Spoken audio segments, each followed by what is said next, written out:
እንግዲህ በቀዳሚነት የአገዛዙ ኃይል በጣም ጨንቅ ውስጥ የከተተ ጉዳይ ዛሬ ተፈጸመ እና የተገኙ ድሎችን በተመለከተ ትንሽ ዘርዘር አድርጌ ሄድበታለሁ።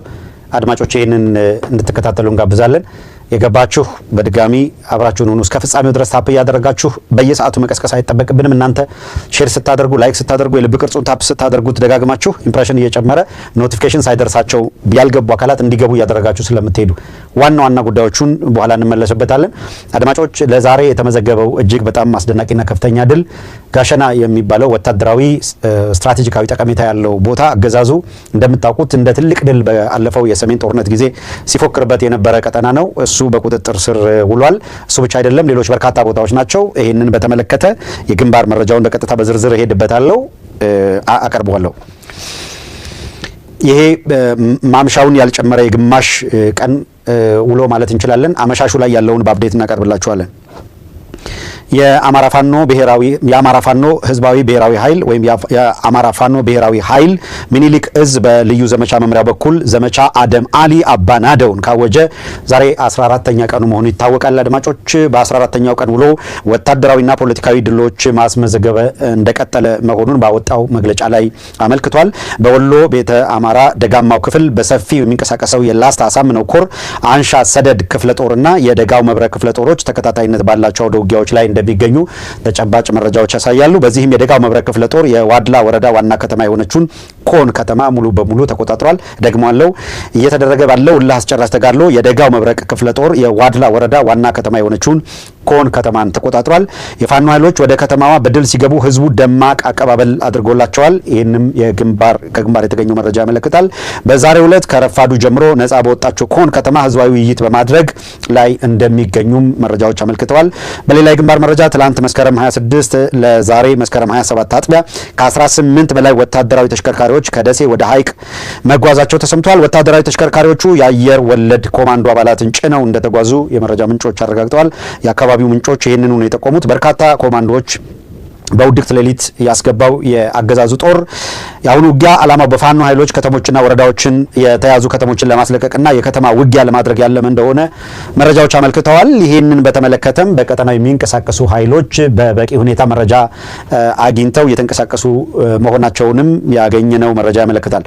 በቀጠናው ሰፊ የሰው ኃይል ቁጥር ያለው የልጅ ኢያሱ ኮር በተጠንቀቅ የቆመ ሲሆን በትላንትናው ዕለት በአርፒጂ የሰሜን ወሎ ዞንና የወልዲያ ከተማ አመራሮችን ያጠቃው ያሳምነው ክፍለ ጦር ከአገዛዙ ኮማንዶዎች ጋር ውጊያ ለማድረግ ዝግጅታቸውን እንደጨረሱ ከግንባር የተገኘው መረጃ አመልክቷል። ቀይ ቦኔት አይዋጋም፣ ቦኔቱ ሳይሆን ልቦና ነው የሚዋጋው ያሉት የፋኖ ኃይሎች የአገዛዙ አየር ወለድና ኮማንዶ ኃይሎች ከተማዎችን ማዕከል ያደረገ ውጊያ እንዲያካሂዱ ስምሪት እንደተሰጣቸው መረጃ አለን ብለዋል። ብልጽግና ሰራዊት ውስጥ የአየር ወለድና ኮማንዶ ከሚባለው ኃይል ወይም ኤሊት ፎርስ በተጨማሪ የመከላከያ ልዩ ኃይል በሚል የተሻለ የውጊያ ስልጠናና ልምድ ያላቸው ተብለው የተመለመሉ ተዋጊዎች የሚደራጁበት አሃድ በብዛት ፋኖ ነጻ ወዳወጣቸው ወረዳ ከተሞች በማስጠጋት ላይ ያለ ቢሆንም የዛሬ ወታደራዊ ስምሪት በኮማንዶ ደረጃ ቁጥሩ ከፍ ያለ ሆኖ ታይቷል። እስካሁን ከወጡ ስምሪቶች የአሁኑ እጅግ በጣም ከፍተኛ ነው ማለት ይቻላል። ሐይቅን ጨምሮ ከደሴ እስከ ወልዲያ ባለው ቀጠና በማንኛውም ሰዓት ከባድ ውጊያ እንደሚቀሰቀስም ተጠባቂ ሆኗል። በከተማዋ የሰውና የተሽከርካሪ እንቅስቃሴ ተገድቧል ያሉት የመረጃ ምንጮቻችን መስከረም 27 ዛሬ ዕለተ ማክሰኞ የሚውለው ትልቁ የከተማዋ ገበያ እንዲበተን ተደርጓል። ወይም ገበያ አልተካሄደም። ገበያተኞች ገና በጠዋቱ ወደ መጡበት እንዲመለሱ ነው የተደረገው። ይህም በከተማዋ የፋኖ ኃይሎች ትኩረት ማድረጋቸውን ተከትሎ አገዛዙ በመሸበሩ እንደሆነ የመረጃ ምንጮቻችን አጣርተው ሁኔታውን አድርሰውናል። በከተማዋ 3 ወሳኝ ቦታዎች ላይ ወታደራዊ ካምፖች የሰራው የብልጽግና ሰራዊት ፋኖ ወደ ከተማዋ ሊመጣ ነው በሚል ከፍተኛ መደናገጥ ውስጥ ከገባ በኋላ ውጊያው አይቀሬ ሆኖ መጀመሩን አረጋግጠናል። ጥምጥማት ቻይና ካምፕና መብራት ኃይል በተባለው በሚጠሩ የከተማ 3 ወሳኝ ስፍራዎች ሜካናይዝድ ጦሩን ጨምሮ ያሰፈረው የብልጽግናው አገዛዝ ወይም የአብይ አህመድ ሰራዊት ከሰሜን ምስራቅ እዝ 803ኛ ኮር በተጨማሪ በሜካናይዝድ እዙ ለውጊያ ድጋፍ ሰጪ መድፈኛና ሞተረኛ ኃይሎችን ጭምር አከማችቶ ቢዋጋም ሊሳካለት ግን አልቻለም። በተጨማሪም የ105ኛ ክፍለ ጦር አካል የሆኑት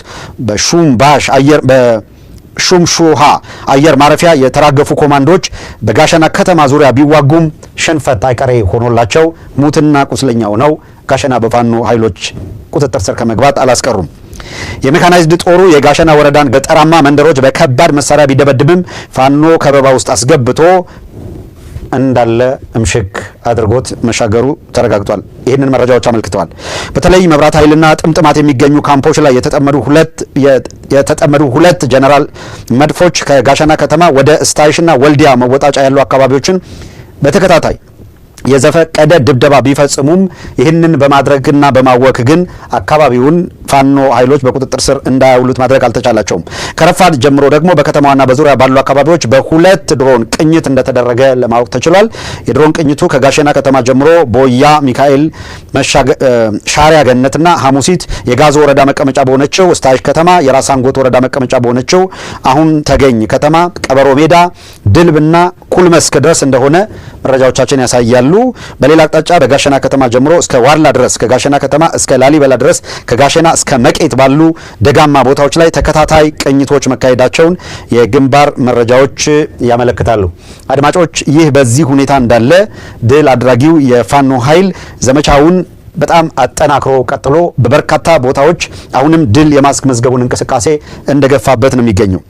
ይሄ የድል አድራጊው ፋኖ ድምጽ ቀጥሎ የምናሰማችሁ አለ። ዘመቻ አባናደው ባለፉበት 14 ቀናት ካስመዘገባቸው ስትራቴጂካዊ ድሎች አንዱና ዋነኛው የፋኖ ኃይሎች ነፃ ባወጧቸው ቀጠናዎች እግር የመትከል እንቅስቃሴያቸው ውጤታማ መሆን ነው።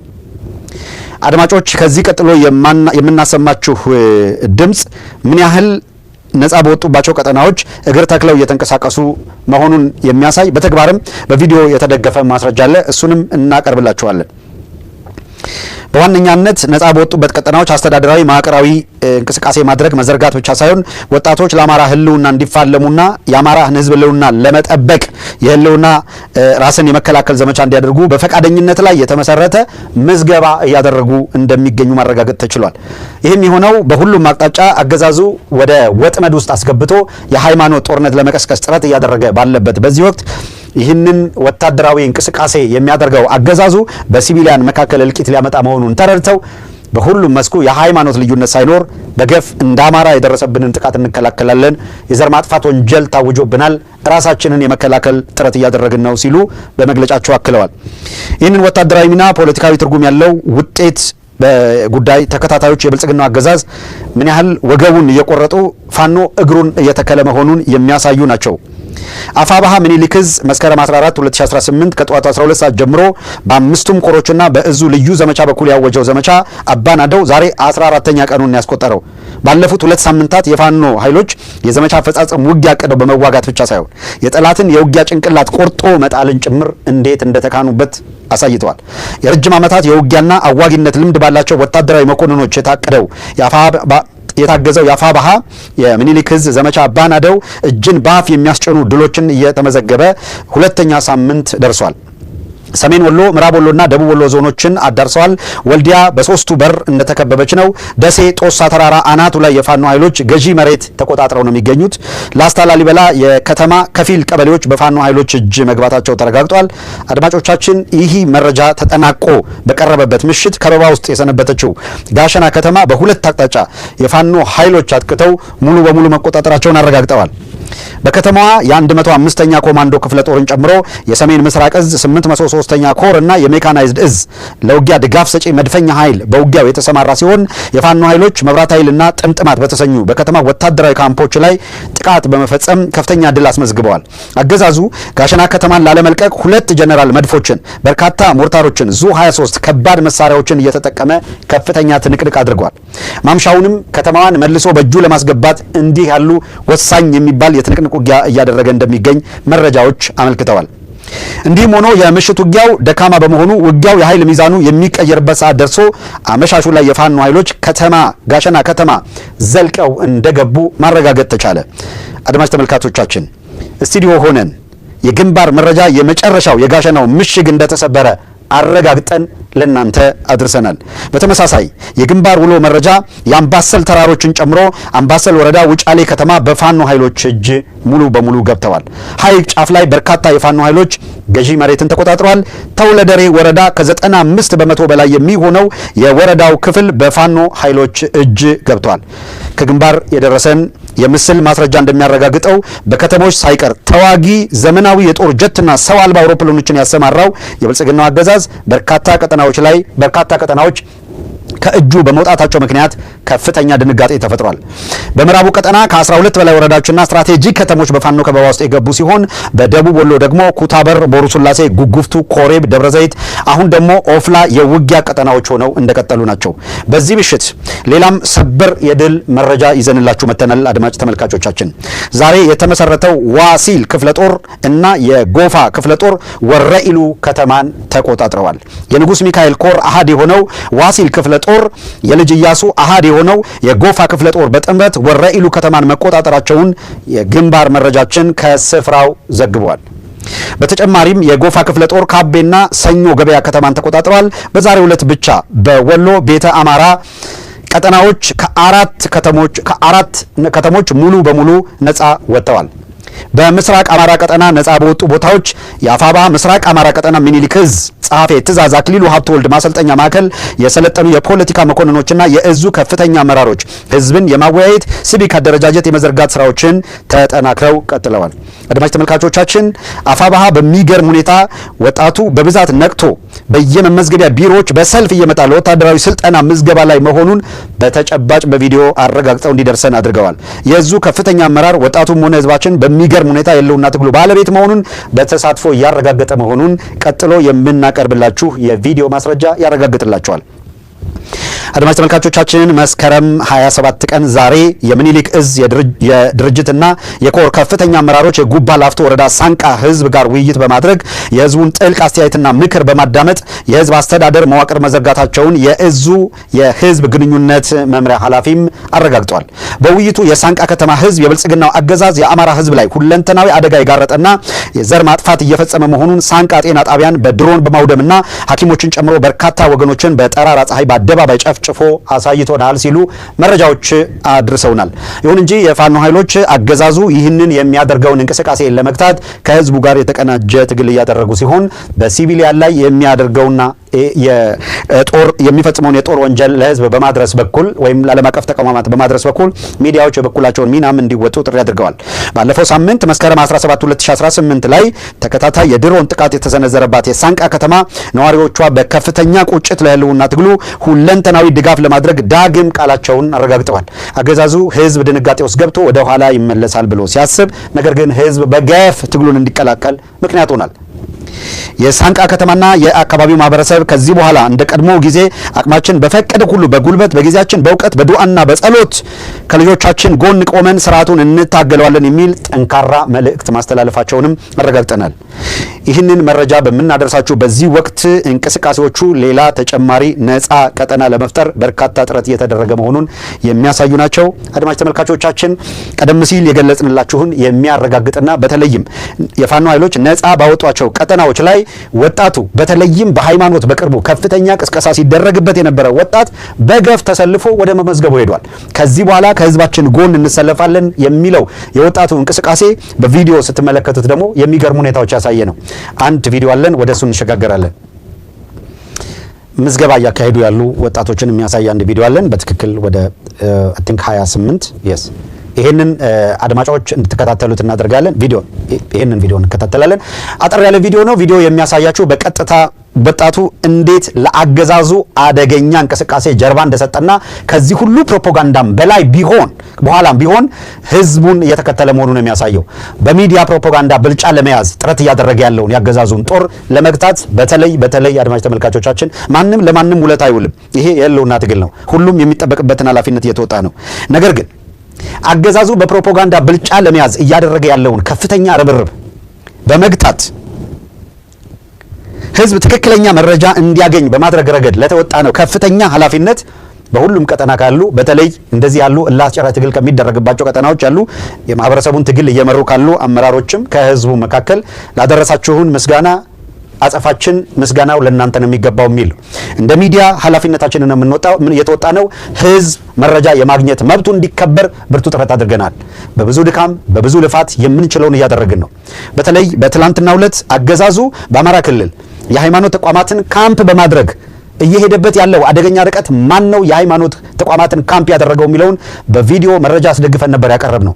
አድማጮች ቀጣዩን ክፍል ዛሬም እናቀርብላችኋለን። ከዚህ ቀደምም ቢሆን አገዛዙ የሃይማኖት ተቋማትን እንዴት የጦር ካምፕ አድርጎ እንደሚጠቀም የሚያሳዩ ቪዲዮዎች ከአርካይቭ መዘዝ አድርገን ያመጣነውን ለማሳየት እንሞክራለን።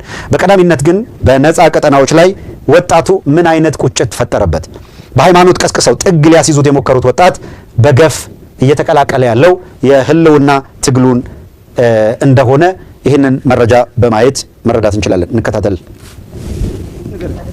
ሐዲስ ቀጥላን ቀጥል ስሙ እስማኤል አስማራማ እስማኤል አህመድ ንገረኛ ይዛት ሸበክ መሐመድ ተዋን ተቀስበል ችግር የለውም ልጨርስልህ። ቀጥል። አረጋው ሙሉ አንተስ ወረዳ አብሮዳ ዋሌ ቡሃሪ እንድሪስ ፉአድ እሺ ቀጥላን መኖሪያ የትውልድ መሳገር አንተስ አብዱ ሙርሰል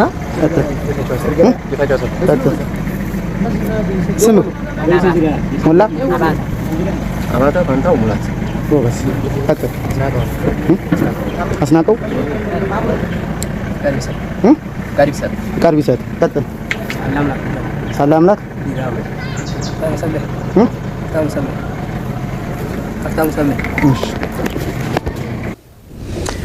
አድማጮች እነዚህ ጣቢያ ከፍተው እዚህ ቦታ ከመጣችሁ ተመዝግባችሁ ታይታችሁ የእድሜ አካል ጤንነት ሁኔታ ወዘተረፈ ከተጣራ በኋላ ትግሉን መቀላቀል ትችላላችሁ። አገዛዙ በየከተማው በገፍ እያፈሰ ወደ ማጎሪያ ካምፕ ከሚወስዳችሁ ይልቅ የህልውና ትግሉን ተቀላቀሉ የሚለውን ጥሪ ተቀብለው ራሳቸው ሄደው በፈቃደኝነት ለምዝገባ የቀረቡ ወጣቶች ስለመኖራቸው የላኩልን መረጃ ይህንን ያሳያል። ወደ ቀሪው ማስረጃ እናልፋለን። አድማጭ ተመልካቾቻችን ዛሬ ተካተካ ያደረግን በተቻለ መረጃ ላይ እናተኩራለን። የአገዛዙን እንቅስቃሴ በተመለከተ ማን ነው ምሽግ አድርጎ የእምነት ተቋማትን ሲጠቀም የቆየው የሚለውን በአንድ ቪዲዮ ከተመለከትን በኋላ በሰነድ ወደምናጋልጠው የአገዛዙን እንቅስቃሴ የሚያጋልጥ ሰነዳችንን ደግሞ ወደ ማቅረቡ እንሄዳለን። ቀዳሚ የምናደርገው የአገዛዙ ኃይል የሃይማኖት ተቋማትን እንዴት አድርጎ ምሽግ አድርጎ ይጠቀማቸው እንደነበረ አሁንም ጨምረን አስታውሰናችሁ እንሻገር። እስኪ ይህንን ተመልከቱት። ኦራል አድርጓል። ዙ 23 ይተኩሳል። ግን ቤተክርስቲያን ግቢ ውስጥ ቆሞ ተመልከቱት። ቤተክርስቲያኑን ቀዩን ቀስት ተመልከቷት። ይሄ መከላከያ የሚባለው ኃይል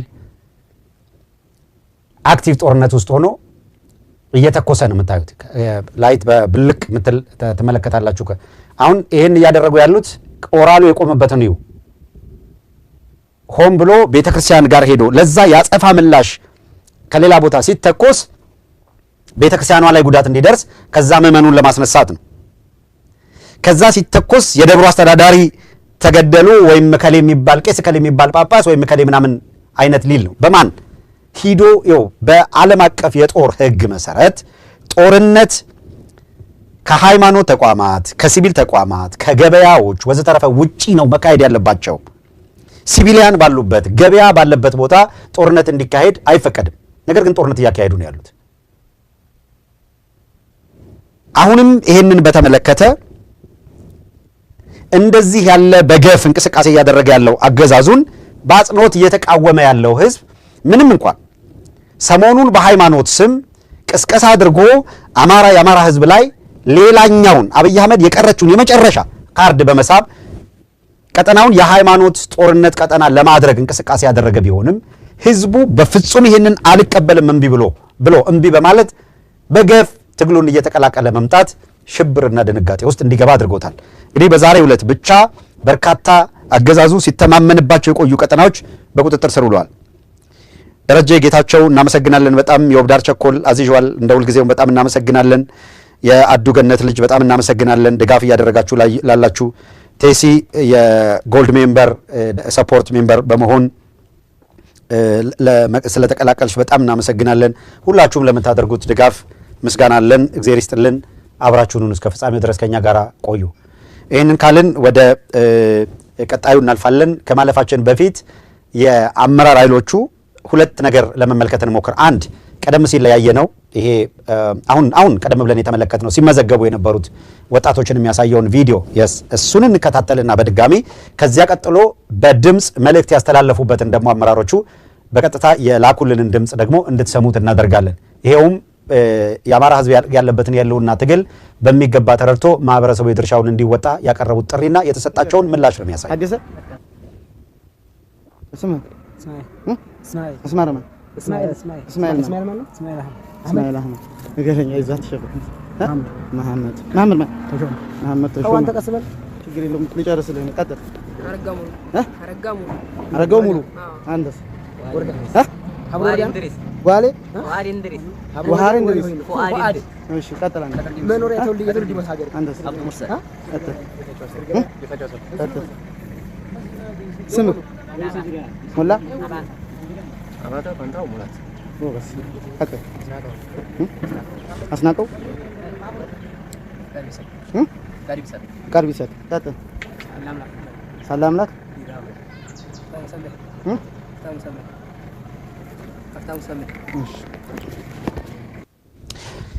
እንግዲህ አድማጮች ከዚህ ቀጥሎ የምትሰሙት ደግሞ የድምጹን ይሆናል ማለት ነው። ምን አይነት ጥሪ ነበር ያቀረቡት የሚለው እንድትሰሙት እናደርጋለን። yes የፋኖ ኃይሎች ብሔራዊ ኃይል ምስራቅ አማራ ቀጠና ሚኒልክ እዝ የልጅ ኢያሱ ኮር እንገኛለን። በመሆኑም የብልጽግናው ሰራዊት የአማራ ፋኖ ብሔራዊ ኃይል ምስራቅ አማራ ቀጠና ሚኒልክ እዝ የልጅ ኢያሱ ኮር የአዲስ ምልምል የፋኖ ሰራዊት እየመዘገም እንገኛለን።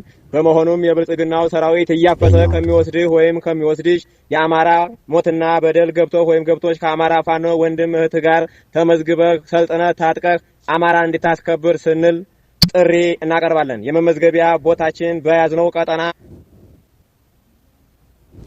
ይሄንን ወደ በሱን ራሱ ማስገባት እንችላለን። እሱ ፕሌይ ያደርጋል። ውጫሌ ጭሳና ሮቢት ናቸው።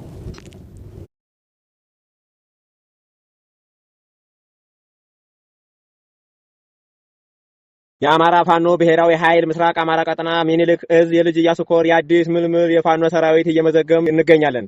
በመሆኑም የብልጽግናው ሰራዊት እያፈሰ ከሚወስድህ ወይም ከሚወስድሽ የአማራ ሞትና በደል ገብቶህ ወይም ገብቶች ከአማራ ፋኖ ወንድም እህት ጋር ተመዝግበህ ሰልጥነህ ታጥቀህ አማራ እንድታስከብር ስንል ጥሪ እናቀርባለን። የመመዝገቢያ ቦታችን በያዝነው ቀጠና አሁን ባለንበት ቦታም እየመዘገብን እንገኛለን።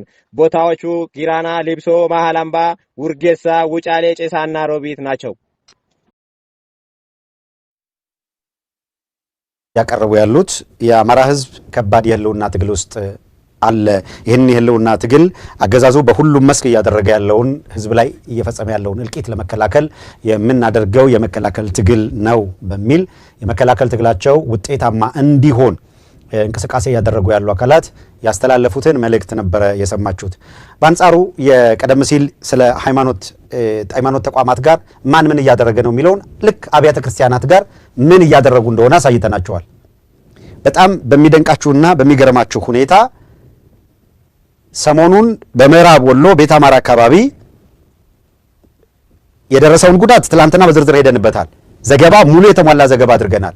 ነገር ግን በጣም ባሳፋሪም ምንም በተዋረደ የፖለቲካ አካሄድ በጣም ነውር በተሞላበት መንገድ ይሄንን ላገዛዙ በሚመች ፖለቲካዊ ጥቅም ለማራገብ የሞከሩ አካላት የአማራ ህዝብ በከፍተኛ ሁኔታ በተለይ ሙስሊም የሆነው አማራ እልቂት ሲያጋጥመው መስጊዶቹ ሲፈርሱበት ዝም ያሉ አካላት በተለይ ካገዛዙ ጋር ወሳኝ ሚና የሚሉትን እየተጫወቱ ያሉ የአማራ ህዝብ በመከፋፈሉ እናተርፋለን ብለው የሚያስቡ ከሃይማኖታቸው በላይ ብሔራቸው የሚበልጥባቸው የብሔር ፖለቲካቸውን ለማሳለጥ ሲሉ በአማራ ክልል ኮሽ ባለ ቁጥር ጉዳይ ወደ ሃይማኖት ግጭት እንዲሄድ የሚገፉ በእስልምና ስም የተደበቁ ኃይሎች እነማን እንደሆኑ እና መዲን ጀበልን እነ ካሚል ሸምሱን ጠቅሰን የአማራ ህዝብ በማናቸው መንገድ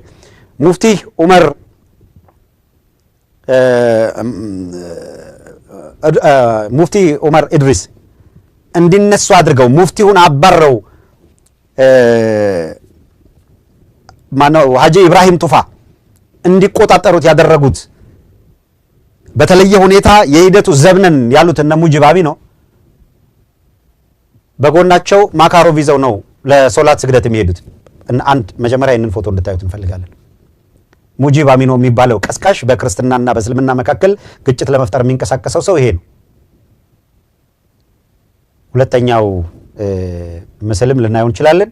ሶላት ሲሰግድ ማካሮቭን ታጥቆ ነው። እዛው ያሉት ሰዎች እንግዲህ ሄደን አብረን እየሰገድን አይደለም፣ ግን ምን እየተደረገ እንደሆነ ተመልከቱ። በነገራችን ላይ በእስልምና ሕግ ጦር መሳሪያ ታጥቆ ገብቶ መስጊድ ውስጥ መስገድ ምናምን የተከለከለ። ሰው መሳሪያውን ታጥቆ ነው ሙጂብ አሚኖ እዚህ መሳሪያውን ታጥቆ ይሰግድና ከዛ ከሀጂ ኢብራሂም ቱፋ ጋር ሆኖ ቅስቀሳ ያደርጋል። እናመሰግናለን፣ ይበቃናል።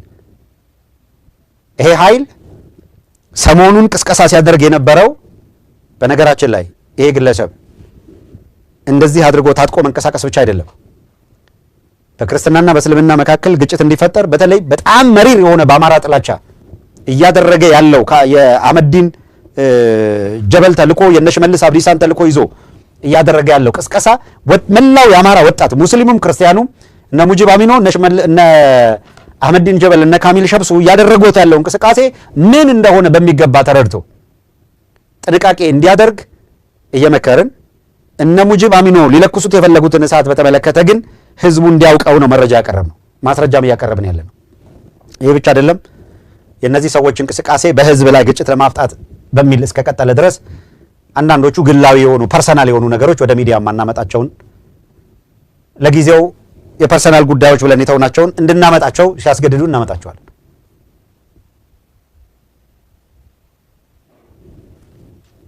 ይሄ በህዝብ ላይ እየተቃጣ ያለ አደጋ ስለሆነ መቆምም ስላለበት ነው።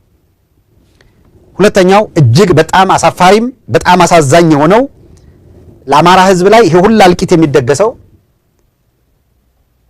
ግልጽ በሆነ መንገድ ብርሃኑ ጁላ የአማራን ህዝብ ትጥቅ አይደለም ቀበቶ እናስፈታለን ብሎ ፎክሮ የገባበት እንደሆነ ደጋግመን ነግረናቸው አይደል? ከዚህ ቀደም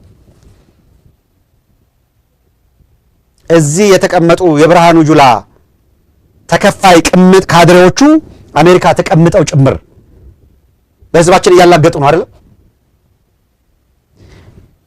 መሬት ላይ ያለው እውነታ አጠቃላይ የትግሉን ሂደት እንደሚበይነው ግልጽ ነው።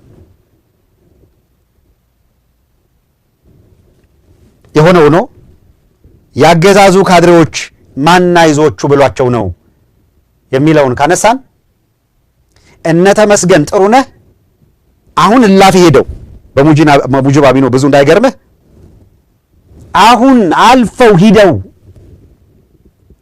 በቃ በቀጥታ እንደወረደ ተመስገን ጥሩነህ የአማራ ተወካይ ተብሎ የፌዴራል መንግስት ስልጣንን ምክትል ጠቅላይ ሚኒስትርነትን በአማራ ስም የተቆጣጠረው ተመስገን ጥሩነህ ጽንፈኛ ምናምን የሚለውን ትቶታል። ጨምብሉን ገለጠው። የአማራ ህዝብ ብሎ ነው የመጣው። ባይዘው ህዝብ ብሎ የአማራ ህዝብ ብሎ ይሄንን የአማራ ህዝብ ስማው። ይሄንን በባዴን መዋቅር ውስጥ ያላችሁ የአማራ ተወላጆች፣ መከላከያ ውስጥ ያላችሁ የአማራ ተወላጆች፣ የደህንነት መዋቅር ሌላም ውስጥ ያላችሁ የአማራ ተወላጆች ካላችሁ ይሄንን የተመስገን ጥሩነህን ንግግር ስሙት። ከዛ በኋላ የአማራ ህዝብ ላይ የተከፈተው ጦርነት የምን ጦርነት እንደሆነ ጀስቲፋይ ለማድረግ መልፋት አይጠበቅብንም። እንደ ህዝብ የአማራ ህዝብን ተመስገን ጥሩነህ እንደ ህዝብ ነው። በነገራችን ላይ እሱ ካንደበቱ ሲወጣ ስሙት። እኔ ከምለው ይልቅ ከራሱ ከተመስገን ጥሩነህ እንደ ህዝብ ህዝቡን ምን እንደሚለው ስሙና ፍርዱን ለእናንተ እንተዋለን።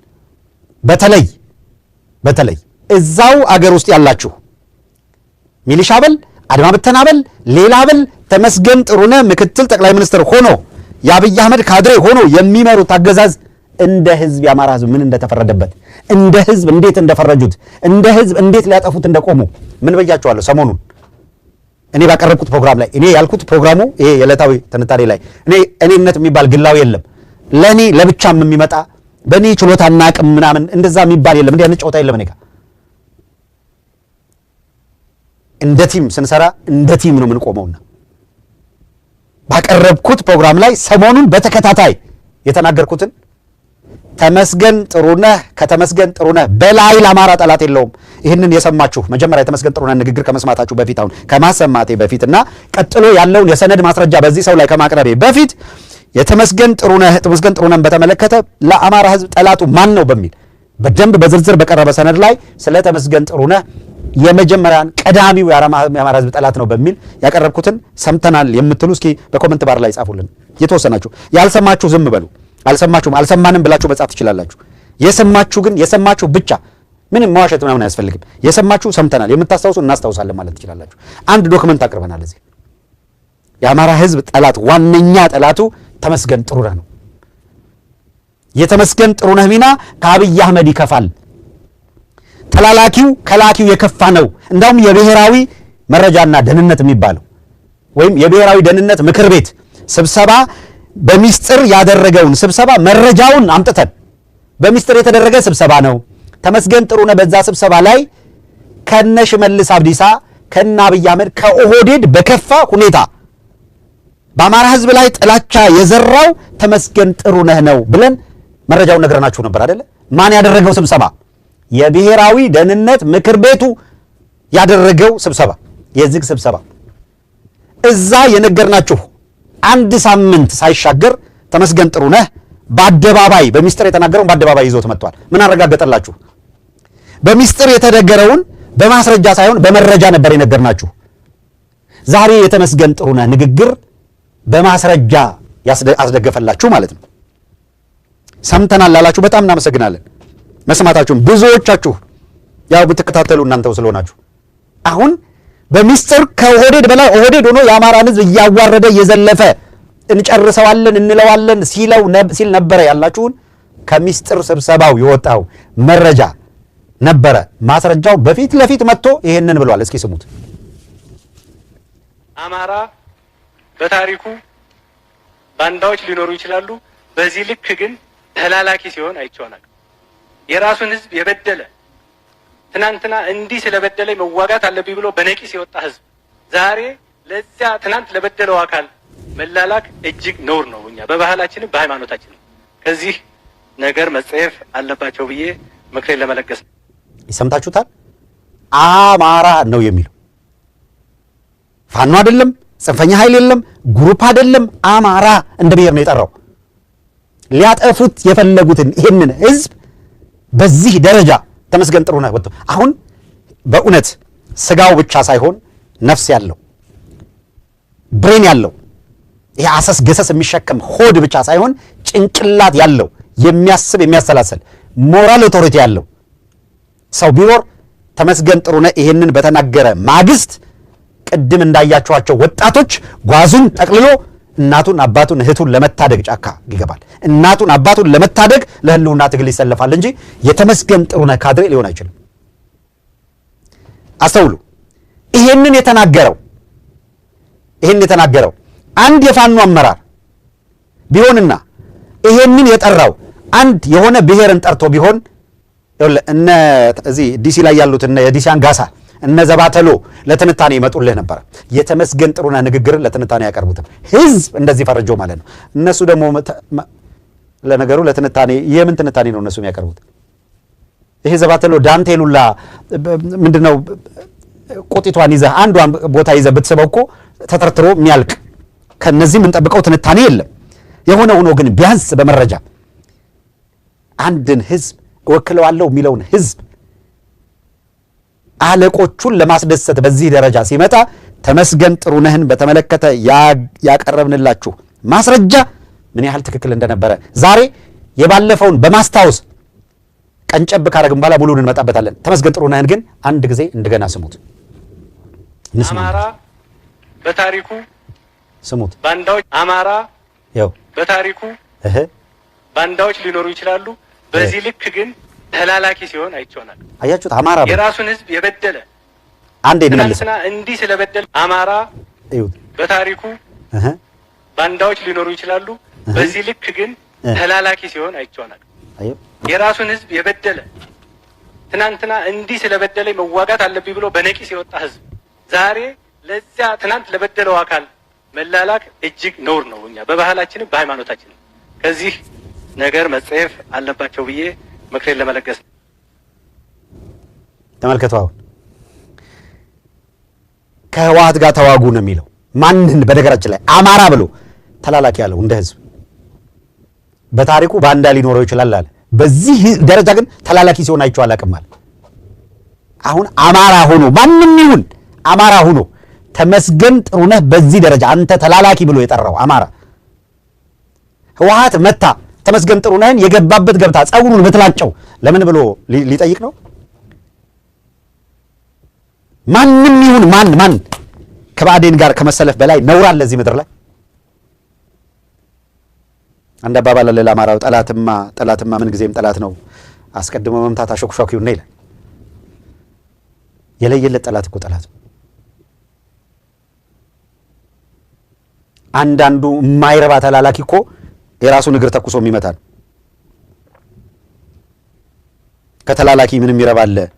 ያው የማይረባ ነው ተላላኪ ከሆነ ማንም ቢሆን። እንደው መላክም እኮ ነው ወጋለው ከተባለ ነው። የእውነት እንዴት እንደሚያሳፍር በጣም የሚደንቅ ነው። ይሄ ሰው በአማራ ሕዝብ ላይ እንዲህ ያለ ጥላቻ እንዲህ ያለ ነውር የቀሰቀሰው ተመስገን ጥሩነህ ማን ነው? ለመጨረሻ ጊዜ የተመስገን ጥሩነህን ድምፅ ከሰማን በኋላ ወደ ጽሁፍ ማስረጃው አልፋለሁ። አማራ በታሪኩ ባንዳዎች ሊኖሩ ይችላሉ። አማራ በታሪኩ ባንዳዎች ሊኖሩ ይችላሉ። በዚህ ልክ ግን ተላላኪ ሲሆን አይቼዋለሁ።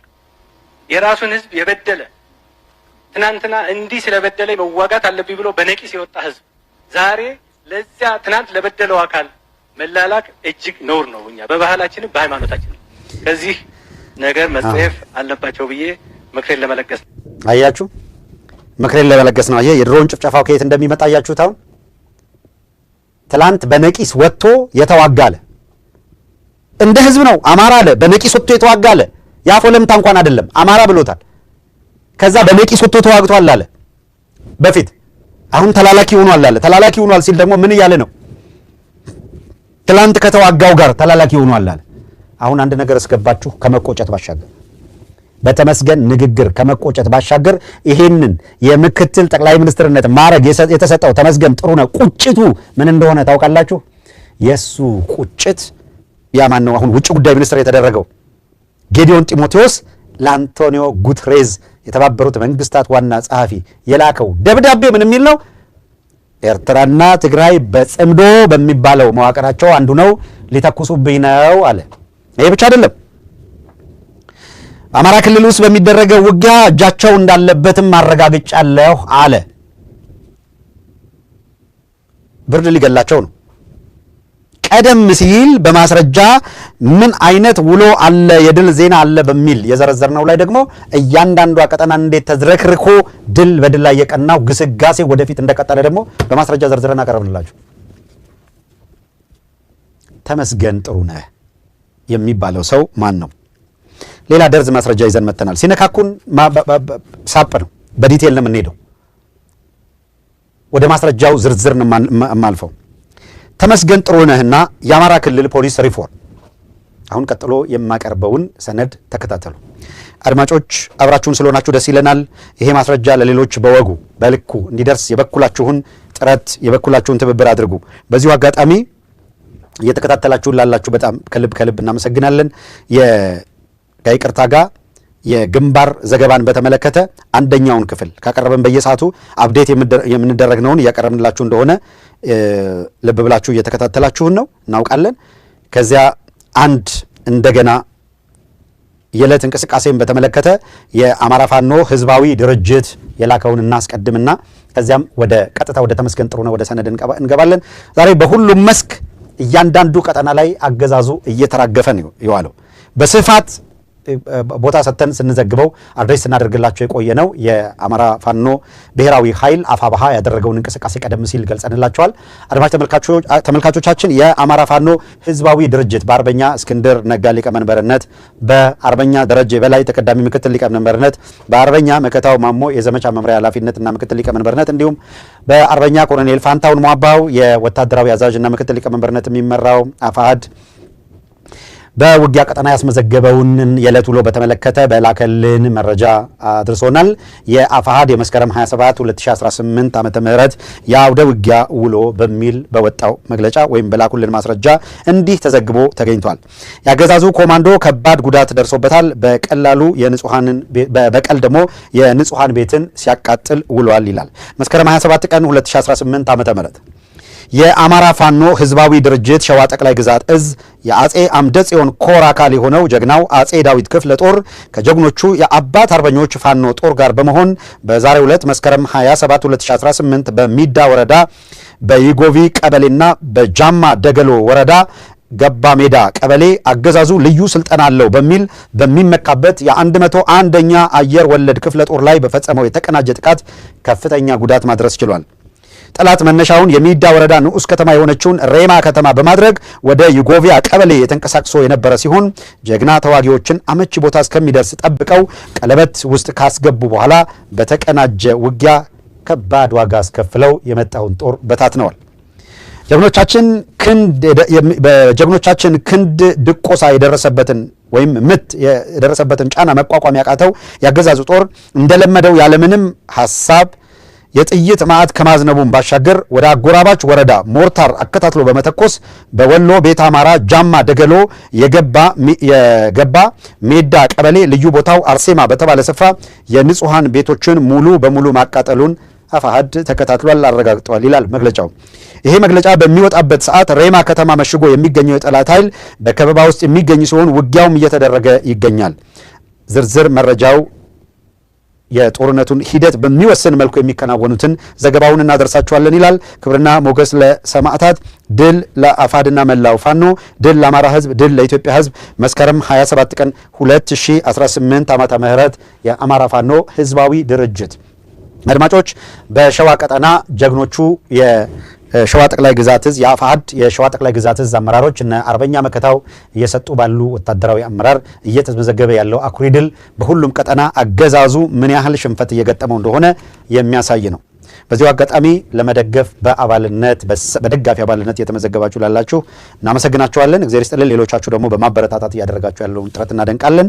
ከሰዓት አንጻር ተመስገን ጥሩነህና የአማራ ክልል ፖሊስ ሪፎርም ወደሚለው መረጃ እናልፋለን። እስከ ፍጻሜው ተከታተሉ። ተመስገን ጥሩነህ የብሔራዊ መረጃና ደህንነት ዋና ዳይሬክተር እያለ መለስ ብለን ለማስታወስ ነው በአማራ ክልል ሰላምና ደህንነት ጉዳይ ጥናት አጠናን በሚል በአብይ አህመድና በብልጽግና ስራ አስፈጻሚ ኮሚቴ መጋቢት 2015 አጽድቆ በአማራ ሕዝብ ላይ መንግስታዊ የዘር ፍጅት ጦርነት ያስጀመረ ነው። በመላው ኢትዮጵያ ያለውን የአማራ ሕዝብ ኢላማ ያደረገውን በተለይ ደግሞ በክልሉ ያለውን የአማራ ሕዝብ ለመጨፍጨፍ የታወጀውን አስቸኳይ ጊዜ አዋጅ በበላይነት በመምራት ያስፈጸመና አሁንም በበላይነት እያስተባበረ ያለ ነው። በእርሱ የአስቸኳይ ጊዜ አዋጅ ጠቅላይ ግዛት ዕዝ መሪነትና ትእዛዝ ሰጭነት የአማራ ሕዝብ በየመኖሪያ መንደሩ በድሮንና በከባድ የጦር መሳሪያዎች ሳይቀር በጅምላና አረመኔያዊ በሆነ መንገድ ተጨፍጭፏል፣ እየተጨፈጨፈም ይገኛል። እናቶች ያለ ልጅ፣ ሚስቶች ያለ ባል፣ ልጆች ያለ አባት፣ አዛውንቶች ያለ ጧሪና ቀባሪ እንዲቀሩ አድርጓል። እናቶችና ልጃገረዶች ለበቀል ባሰማራው ሰራዊት ተደፍረዋል። የአማራ ሕዝብ ሀብትና ንብረት ባገዛዙ ሰራዊት ሆን ተብለው እንዲወድሙና እንዲመዘበሩ ተደርጓል። መሰረተ ልማቶች ማለትም ትምህርት ቤቶች፣ የጤና ተቋማት፣ መንገዶች፣ የግብርና ጣቢያዎች፣ የሃይማኖት ተቋማት ወድመዋል።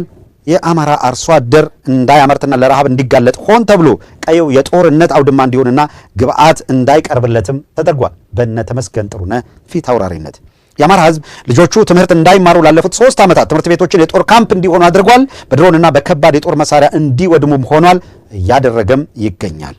በአጠቃላይ በህይወት ያለው የአማራ ሕዝብ ለማህበራዊ ኢኮኖሚያዊና ስነ ልቦናዊ ቀውስ እንዲዳረግና ለ50ና ለ100 ዓመታት ወደ ኋላ እንዲመለስ የሚያደርግ ስራ በተግባር እየሰራ ያለውና ግንባር ቀደም የአማራ ሕዝብ ደመኛ ጠላት ተመስገን ጥሩነህ ነው።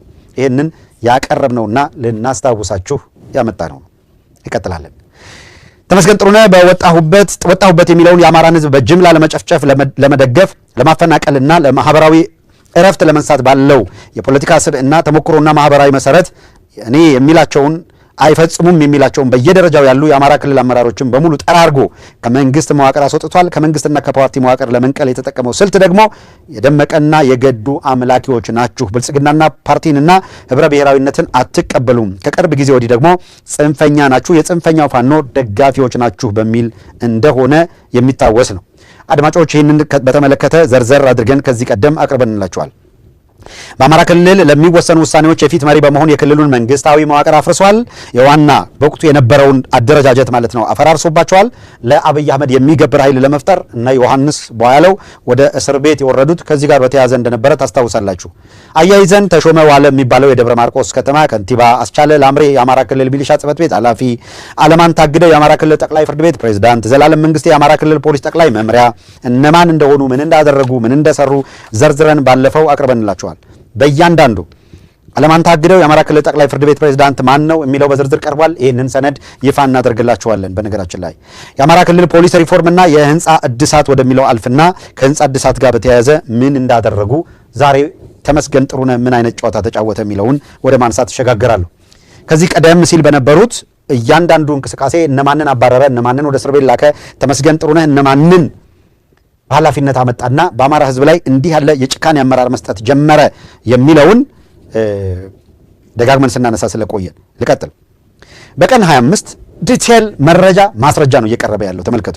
በቀን 25/01/2018 በተመሳሳይ የአማራ ክልል ፖሊስ ጠቅላይ መምሪያ በሪፎርም ጎዳና ላይ መሆኑንና ለቢሮ የሚሆን ህንፃ አሳድሶ ማስመረቁን የሚገልጽ መርሃ ግብር ተዘጋጅቶ ነበር። ልክ እንደ አማራ ክልል ጠቅላይ ፍርድ ቤት የቢሮ እድሳት ሁሉ በዚህ በአማራ ክልል ፖሊስ ጠቅላይ መምሪያ ህንፃ እድሳት ዙሪያ ያለውን የዝርፊያ ሰንሰለት እንደሚከተለው ማቅረብ ይቻላል። የአማራ ክልል ፖሊስ ጠቅላይ መምሪያ ዋና አዛዥ ኮሚሽነር ዘላለም መንግስቴ ስራ ሲጀምር የሰራው ስራ ቢኖር በየደረጃው ያሉትን ጠንካራና ልምድ ያላቸው የፖሊስ መኮንኖች በራሱ አጠራር ጽንፈኛና የጽንፈኛው ደጋፊዎች በሚል ከኃላፊነት ማንሳትና ማሰናበት ነበር። በተቃራኒው ደግሞ አድርባይና ለመላላክ ምቹ የሆኑትን የማዕረግ እድገት በመስጠት በየዘርፉ በኃላፊነት ሾመ። ይህን መደላደል ካደረገ በኋላ የአማራ ህዝብ ላይ ቀደም ሲል የሰማችሁትን እጅግ በጣም አሳፋሪ ፍረጃና ንግግር ይዞ ብቅ አለ በድፍረት። ልቀጥል። በኃላፊነት መሾሙን ቀጠለ። ዘላለም መንግስቴ የሰራው ሌላኛውን ስራ ደግሞ የዓለማንተን ፈለግ በመከተል ከፍተኛ ገንዘብ በማውጣት በቢሮ ህንፃ ግዢና እድሳት ስም ዘረፋ መፈጸም ነው። በቢሮ እድሳት ስም የተዘረፈው ገንዘብን በተመለከተ ጥቂት እንበላችሁ። የድምፃዊ ሰማኸኝ በለው የነበረውን የይዞታ ቦታ አንድ ባለሀብት በመግዛት G+7 ህንፃ ገነባበት። ይህንን G+7 ህንፃ ከ2 ዓመት በፊት በወቅቱ ርዕሰ መስተዳድር ይልቃል ከፋለ ሰብሳቢነት ለክልሉ መስተዳድር 78 ሚሊዮን ብር ለፖሊስ ኮሚሽን ቢሮነት እንዲገዛ ቢቀርብም ዋጋ ውድ ነው በሚልና የግንባታ ቦታ ተሰጥቶት በአዲስ ዲዛይንና ለፖሊስ ኮሚሽን የሚሆን የቢሮ ቅርጽ በያዘ መንገድ ይገነባል በሚል የህንፃ ግዢው ውድቅ ተደርጎ ነበር። ልድገመው ግልጽ እንዲሆንላችሁ። የድምፃዊ ሰማኸኝ በለው የነበረ የይዞታ ቦታ አንድ ባለሀብት በመግዛት የድምፃዊውን ቦታ ባለሀብቱ ገዛው። G+7 ህንፃ ገነባበት።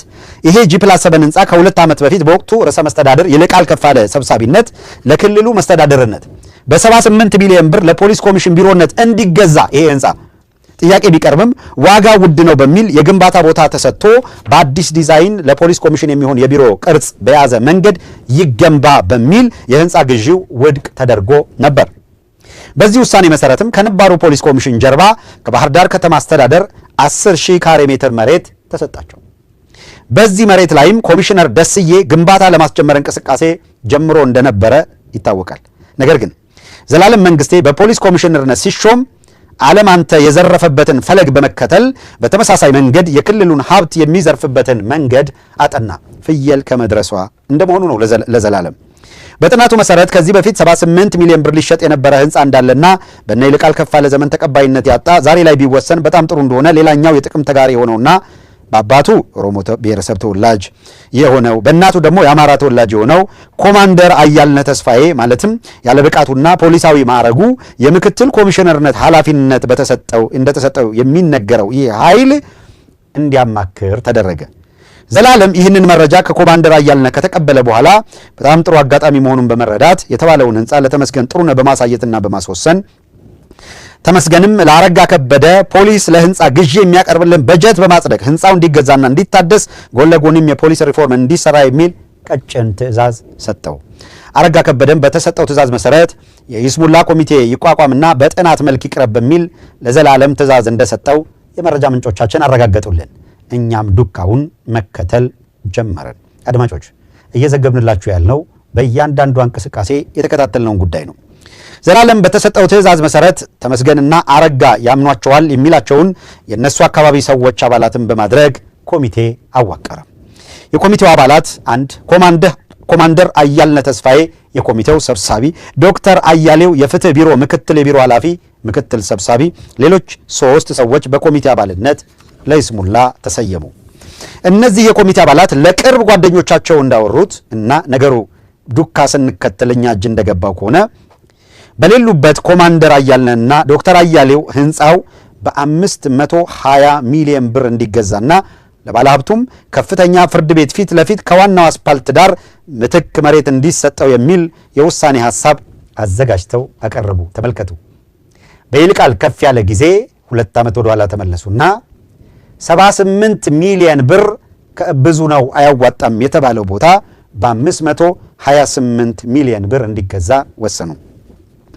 የተመስገን ጥሩነህ ትዕዛዝ የተቀበለው አረጋ ከበደ ኮማንደር አያልነህ ተስፋዬ በኮሚቴ ሰብሳቢነት በዘላለም መንግስቴ ጥያቄ አቅራቢነት ከ2 ዓመት በፊት 100 ሚሊዮን ብር በታች ለመግዛት ድርድር ተደርጎበት የነበረውን ህንፃ 500% በላይ በመጨመርና ለሽያጭም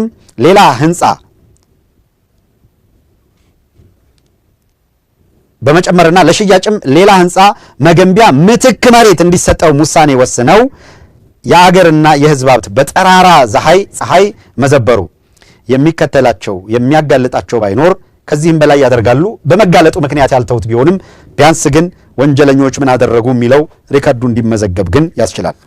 ልቀጥል። 520 ሚሊዮን ብር የተገዛው ህንፃ ሙሉ በሙሉ ለፖሊስ ኮሚሽን ቢሮ እንዲሆን ሳይሆን 6ኛው ወለል ለዘላለም መንግስቴ መኖሪያ ቤት እንዲሆን በልዩ ሁኔታ ፈርሶ እንዲገነባ ተደረገ። አድማጮች፣ ይሄ ልማድ አብይ አህመድ በኢንሳ ህንፃ ላይ ቤቱን እንዳስገነባው መሆኑ ነው። 7ኛው ወለል ደግሞ የእንግዳ መቀበያ ገስት ሃውስ ነው በሚል የተለያዩ ቁሳቁሶች እንዲሟሉለት ተደረገ። ይሄም እነዘላለም መንግስቴ በምሽቱ ጊዜ ኮረዳ የሚቀባበሉበት ክፍል ሆኖ የሚያገለግል ነው። የዘላለም መኖሪያ ቤትና የእንግዳ ማረፊያ የተባሉትን ሁለቱን ወለሎች ለማስዋብና በዘመናዊ ቁሳቁሶች ለመሙላት ሲባል የባህር ዳር ከተማ ባለሀብቶች በነፍስ ወከፍ 5 ሚሊዮን ብር እንዲከፍሉና የማይከፍሉ ከሆነ ሪፎርሙን ማደናቀፍ እንደሆነና በጽንፈኛው ደጋፊነት እንደሚፈረጁ ማስጠንቀቂያ ስለተሰጣቸው ሁሉም በቂ ገንዘብ አላቸው የሚባሉ ባለሀብቶች የተጠየቁትን ገንዘብ እየተበደሩም ሀብትና ንብረት እየሸጡም ቢሆን በባንክ ገቢ እንዲያደርጉ ተወሰነባቸው። አንዳንዶቹ ለጊዜው የለንም ያሉ ከባንክ ተበደር ይመቻችልሃል፣ ሰርተ ትከፍላለህ ነው የተባሉት። እነዚህ ሰዎች ከባንክ ተበድረው የከፈሉ በተለይ አሁን ብድር እየከፈሉ እንደሆነ ለማረጋገጥ ተችሏል። ልክ ከላይ ጠቅላይ ፍርድ ቤት ህንፃ እድሳት የተዘረፈውን የህዝብ ሀብት ለመሸፈንና ከፌዴራል የመጣ ኃላፊ ጠንካራና የሪፎርም መሪ እንደሆነና እውቅና ለመስጠት ምክትል ጠቅላይ ሚኒስትር ተብየው የአማራ ክልል ፖሊስ ጠቅላይ መምሪያ ህንፃ መረቀ በሚል አገራዊ አጀንዳ እንዲሆን ተደረገ። በዚህ የዘረፋ የሀብት ክፍፍል መድረክ ላይ ተመስገን ጥሩነህ ባደረገው ንግግር አማራን እንደ ህዝብ ተላላኪና ባንዳ ብሎ በመሳደብ የዛሬው የአማራ ህዝብ ልቡ እንዲደማ ከማድረጉ ባሻገር በቀጣዩ የአማራ ትውልድ ላይ ጥቁር ጠባሳ እንዲጥል ያደረገው እንዲህ በዘረፋ በነውር የገነባ ነው ያሉትን ህንፃ ሲያስመርቁ ነው። ከ500 ሚሊዮን ብር በላይ የተዘረፈበትን የፖሊስ ህንፃ እድሳትና የፖሊስ ሪፎርምን አጀንዳ በማድረግ በመንግስት ሚዲያዎች በተመስገን ጥሩነህ የማህበራዊ ሚዲያ ሰራዊቶች ወይም ፋርሲ ቡላዎች ከፍተኛ ሽፋን እንዲሰጠው ተደረገ። ነገር ግን የአማራ ህዝብ ትላንትም ሆነ ዛሬ በተመስገን ጥሩነህ ወኪልነት ያገኘው ነገር ጅምላ ስድብ፣ ውርደት፣ መፈናቀል፣ በመንግስታዊ ጦርነት ለህልውና አደጋ መጋለጥ እንጂ አንዳች ጥቅም ፈጽሞ እንደሌለ ከአማራ ህዝብ ላይ ምስክር የለም። ይልቁንም በውድ ገንዘብ የተገዛን የግለሰብ ህንፃ ቀለም በመቀባት የህንፃዎች ሙሉ ወለሎች የአለቆቹ መኖሪያ ቤትና የእንግዳ መቀበያ ለማድረግ ሲባል ስንት ትምህርት ቤቶች፣ የንጹሃን መጠጥ ውሃ አቅርቦቶችን፣ ጤና ጣቢያዎችንና ሌሎች መሰረተ ልማቶችን ለመገንባት የሚያስችለውን ገንዘብ መዝረፍ ነው የባሰው ብሎ መደምደም ስህተት አይሆንም። ምክንያቱም በተመስገን ጥሩነህ የግንዛቤ ልክና ግምገማ ከፌዴራል ተቋማት ያመጣናቸው በጣም ጠንካራና የለውጥ መሪዎች ነው በሚል ቢሞካሹም በተጨባጭ መሬት ላይ በፖሊስና ፍርድ ቤት እየታየ ያለው የፍትህ ስርዓቱን ማሻሻል ተደራሽና ቀልጣፋ እንዲሆን ሳይሆን በቢሮ እድሳትና በሪፎርም ስም የህዝብ ሀብትን መዝረፍ ነው የተካሄደው። ሌሎቹ ሁለቱ ማለትም ከፓርላማ ሂዶ የደብረ ማርቆስ ከንቲባ የሆነው ተሾመ ዋለና የአማራ ክልል ሚሊሻ ጽህፈት ቤት ኃላፊ የሆነው አስቻለ አላምሬ ልክ እንደ አለማንተና ዘላለም በቢሮ እድሳትና በሪፎርም ስም በተመስገን ጥሩነህ በማስመረቅ የህዝብና የሀገር ሀብት የሚዘርፉት መቼ ነው የሚል ጥያቄ ማንሳት ተገቢ ይሆናል። አድማጭ ተመልካቾቻችን በእያንዳንዱ እንቅስቃሴያቸው ላይ አንድ ነገር ባደረጉ ቁጥር ፈርዘር ዲፕ ሂደን ለምንና እንዴት በምን ሁኔታ ተደረገ የሚለውን ዲጋውት አድርገን በማምጣት ነው ያቀረብንላችሁ። ይህንን በዘረፋ የተገነባ የተባለ ተገዛ የተባለ ህንፃ 500% አውጥተው የገዙት ህንፃ እዚህ ህንፃ ላይ ሆኖ ነው ይሄንን ህንፃ አስመረኩ ብሎ ነው ተመስገን ጥሩነህ ይሄን ንግግር ያደረገው። ከመሰናበታችን በፊት ተመስገን ጥሩነህ ያደረገውን ንግግር አንድ ጊዜ መልሳችሁ እንድትሰሙት እናደርጋለን። አብራችሁን ትቆያላችሁ እስከ ፍጻሜው። የገባንበትን ቻናል ላይክ ያላደረጋችሁ ላይክ አድርጉ። በድጋሚ ሼር ያላደረጋችሁ ሼር አድርጉ። እነዚህን በውንብድና የተሰማሩ አካላት እስከ ልካቸው ነግረን በሚገባቸው ቋንቋ አነጋግረን የገቡበት ገብተን እንደዚህ ያለ መረጃ አደራጅተን እንታገላቸዋለን። ስንታገላቸው ዝም እንደማይሉና እንደሚታገሉንም እናውቃለን። በገፍ ገንዘብ ይመድባሉ፣ እናውቃለን፣ የሚችሉትን ያደርጋሉ፣ እናውቃለን። ዝም ሊያሰኙን የማይሄዱበት መንገድ የለም። አንድ ነገር እናረጋግጥላቸዋለን፣ ዝም የሚያደርጉን ስንሞት ብቻ ነው። ከዚያ በፊት ግን ዝም ሊያደርጉን አይችሉም። ማድረግ ቢችሉ ኖሮ ከዛሬ 3 ዓመት ኦልሞስት 3 ዓመት በፊት ጭልምልም አድርገው ወደ ህዝብ የምንደርስበትን መንገድ ሁሉ ዝግትግት ባደረጉት ጊዜ ዝም ያሰኙን ነበረ። እያንዳንዱን ፈተና እየተሻገረን ይሄንን ወንበዴ አገዛዝ ልክ እያስገባን እንሄዳለን። ባለሀብት በለው ካድሬ በለው ምናምን በለው በየፊናው ይወራጫል፣ የሚችለውን ያደርጋል። ተላላኪዎች ይወራጫሉ። ግን እርግጠኛ ሆነን እንነግራቸዋለን፣ በዚህ መንገድ ሄደው የሚዘጉት ጉሮሮ የለም። ፈጣሪ ያልፈረደባትን ነፍስ መንጠቅ አይችሉም። የደህንነት ኃይላቸውን አሰማርተዋል፣ ስም አጥፊዎቻቸውን አሰማርተዋል። እንደምታውቁት ያልተደረገ ያልመጣ ውርጅብኝ ያልደረሰብን ፈተና የለም። ምክንያቱም እየታገልናቸው ስለሆነ እንታገላቸዋለን። በፈለጉት መንገድ ይመጣሉ፣ እናሸንፋቸዋለን። እንታገላቸዋለን፣ እናንበረክካቸዋለን፣ አሸንፈናቸው እንሄዳለን። የምንኮራባቸው የአማራን ህዝብ ህልውና ለማስከበር ነፍሳቸውን የሚከፍሉ ባሉበት እንቅልፍ ማጣት እንዳርጃኖ ቆዳ ከዚያና ከዚህ የሚመጣሉ ባልታና ስድብ መሸከም ቀላሉ ስራ ነው። በጣም ቀላሉ ፈተና የለውም ማለት አይደለም፣ ተፈትኖ ማለፍ ነው። ስለዚህ ተመስገን ጥሩነህ እንደዚህ እርቃኑን አስቀርቶ የሚያዋርደው ሲመጣ እንደማይተኛ እናውቃለን ነው። ተወራጭ ያገዛዙ ካድሬ፣ ተወራጭ በግዢ የተገዛ ተላላኪ ሁላ ትወራጫለህ፣ የትም አትደርስም። አድማጭ ተመልካቾች የተመስገን ጥሩነህን ንግግር ከሰማን በኋላ ስለምንሰናበት በዚሁ አጋጣሚ 2-3 ጊዜ በፕሮግራማችን ደጋግመን ማስታወቂያ ያሰምተናችሁ ነበር። ያሰማናችሁ ማስታወቂያ በዚህ በዋሽንግተን ዲሲ 5 አደረጃጀቶች በጋራ በመሆን የጠሩትን ሰልፍ እንድትታደሙ የሚል ነው። በዚሁ አጋጣሚ እንደዚህ ስራችሁን እንቅስቃሴያችሁን እየተከታተላችሁ ሬዲ የምትሆኑ እንቅስቃሴያችሁን ለህዝብ ለማድረስ ጥረት የምታደርጉ አካላት ስትልኩልን ደጋግመን እንዳልናችሁ የላካችሁልንን በቀጥታ ለህዝብ ለማድረስ የምንችለውን ሁሉ እናደርጋለን ብለናችኋል። በዚሁ መሰረት 5 ድርጅቶች በጋራ በአንድነት የጠሩት የተቃውሞ ሰልፍ በዋሽንግተን ዲሲ ስቴት ዲፓርትመንት ኦክቶበር 15 9 AM ላይ ስለሚካሄድ ሁላችሁም እንድትገኙ ጥሪ ቀርቦላችኋል። ተገኙ። የዲሲና የአካባቢው የአማራ ትዕይንተ ህዝብ አስተባባሪ የሚባለው ኮሚቴ አንድ ዋሽንግተን አማራ ማህበር አለ፣ ግሎባል አማራ ኮአሊዥን አለ፣ የዲሲ ግብረ ኃይል አለ። እነዚህ አካላት በጋራ በጥምረት በመሆን ያዘጋጁት ሰልፍ ነው። ይሄንን ሰልፍ ያደራጁት አካላት የላኩትን ማስታወቂያ በሰዓቱ ለእናንተ እንዲደርስ አድርገናል። እንደ ህዝብ ደግሞ የምትችሉትን ትብብር በማድረግ አብራችኋቸው ቁሙ። ይህንን ለማለት ነው። የተመስገን ጥሩነህን ንግግር እናደምጣለን። በነገራችን ላይ ሰልፍ በሚካሄድበት ቦታ ተገኝታችሁ ድምጻችሁን ማሰማታችሁ ያለው ትልቁ ቫሊዩ እንድታውቁት ያክል ትልቁ ቫሊዩ እንደዚህ አይነት በተለይ ከድሮን ጥቃት ጋር በተያያዘ አገዛዙ የሚያደርገውን ውንብድና ዓለም አቀፉ ማህበረሰብ እንዲያወግዘውም ስለሚረዳ ነው። በድጋሚ ደረጀ ደሳለኝም ኢትዮጵያ ሀገሬ ልዩ ፍቅር በተደጋጋሚ ድጋፍ በማድረግ ስላበረታታችሁን በጣም ከልብ እናመሰግናለን። ተመስገን ጥሩነህ በነውረኛው ህንፃ ምረቃ ህንፃው ሳይሆን እኒህ ነውረኞች አስመረቅም ባሉት የዘረፋ ህንፃ ምረቃ ስነ ስርዓት ላይ የተናገረውን ነውረኛ ንግግር ለታሪክ እንዲቀመጥ ደጋግመን እናቀርበዋለን። የአማራ ህዝብ የተባልከውን አድምጥ፣ የተባልከውን ስማ፣ በተዘረፍክበት ቦታ ላይ እንዲህም ተብለሃልና። እንስማው ለመጨረሻ ጊዜ። አማራ በታሪኩ